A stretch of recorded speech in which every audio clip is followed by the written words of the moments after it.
Pour aujourd'hui, j'ai une histoire de petits chiens à vous raconter.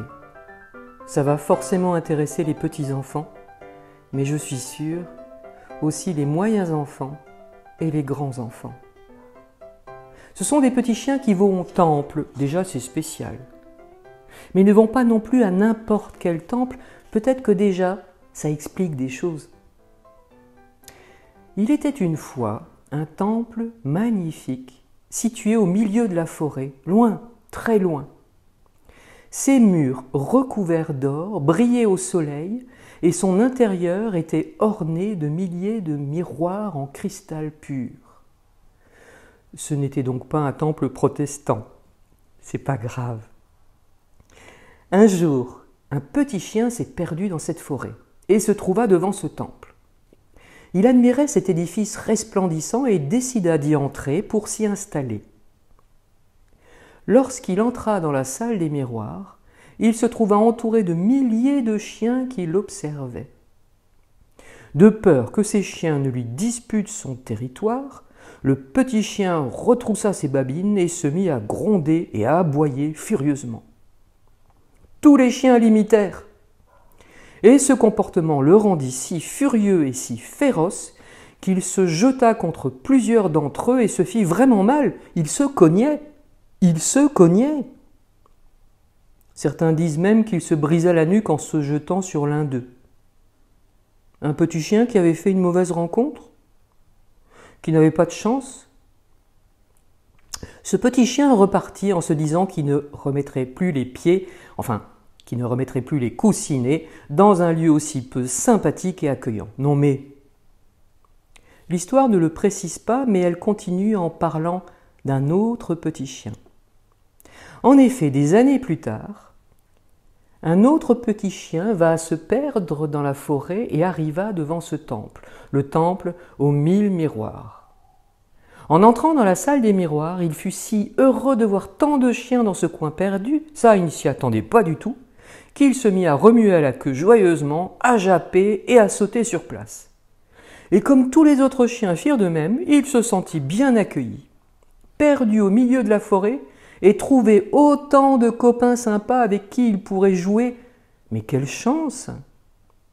Alors, le petit chien décida de revenir souvent au temple des 1000 miroirs pour revoir ses nouveaux amis. On dit que cette histoire est une ancienne légende hindoue. Amen. Je suis sûr que nous-mêmes, nous sommes parfois comme le premier petit chien, ou parfois comme le deuxième petit chien, mais qu'on ne comprend pas toujours ce qui se passe. Parfois, nous ne comprenons pas l'attitude d'autrui, et nous sommes déçus, voire nous nous sentons carrément rejetés. Parfois, tout baigne. On se sent dans un monde tout rose et c'est tellement agréable. J'arrive comme nouvelle tête et je suis bien accueilli, on vient à ma rencontre, on me demande comment je vais, si j'ai besoin de quelque chose, ou bien je pense au nouvel élève dans une école. Pas toujours évident de s'intégrer dans un groupe déjà constitué. Qui est le rigolo de service? Qui est celui qui adore parler de basket? Qui est le gourmand? Alors j'arrive avec ce que je suis, ce que je ressens, et ça passe ou ça casse. Mais à cause des autres ou de moi? Ou des deux? Rien à voir, mais si, quand même un peu. Vous connaissez l'effet Kiss Cool? Je ne sais pas si on connaît ça en Belgique, mais en France, c'est super connu. Ou alors vous connaissez l'effet papillon. Une petite cause comme le battement d'aile d'un papillon très très très très loin a des effets à l'autre bout de la planète. Mais il n'y a pas que l'effet Kiss Cool et l'effet papillon. Il y a l'effet miroir.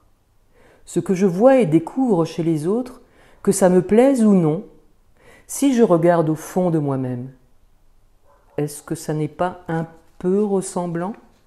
Attendez, je vais être plus clair. Les autres ne sont pas sympas avec moi. Mais est-ce que moi, je suis sympa avec les autres? Le petit chien qui voit des ennemis partout, qui s'énerve et aboie contre lui, est-ce qu'il est assez à l'aise pour ne pas être énervé et aboyer sur les autres?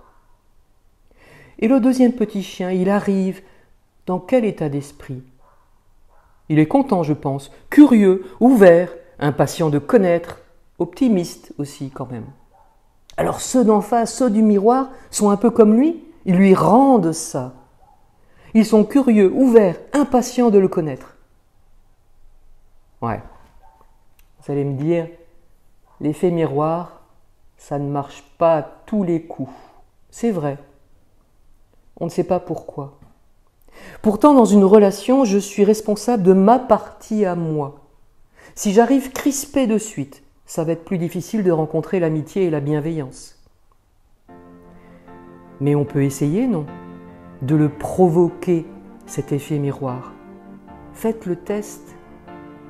Ça ne marche pas toujours, non, mais pour autant, est-ce qu'on va laisser tomber de suite? Parce que sinon, jamais rien ne démarre. Je ne peux pas tout attendre des autres. C'est l'enjeu d'une rencontre. C'est peut-être ce qui m'est demandé, aller à la rencontre, aller vers l'autre. Je m'avance vers le Seigneur et le Seigneur s'avance vers moi.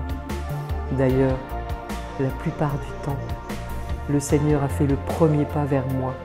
Mais moi, trop occupé, pas attentif, les yeux embués, je ne l'avais pas vu. Alors, faisons un pas en avant, avec un grand sourire, les bras et le cœur ouvert. Vraiment, faites le test. Amen.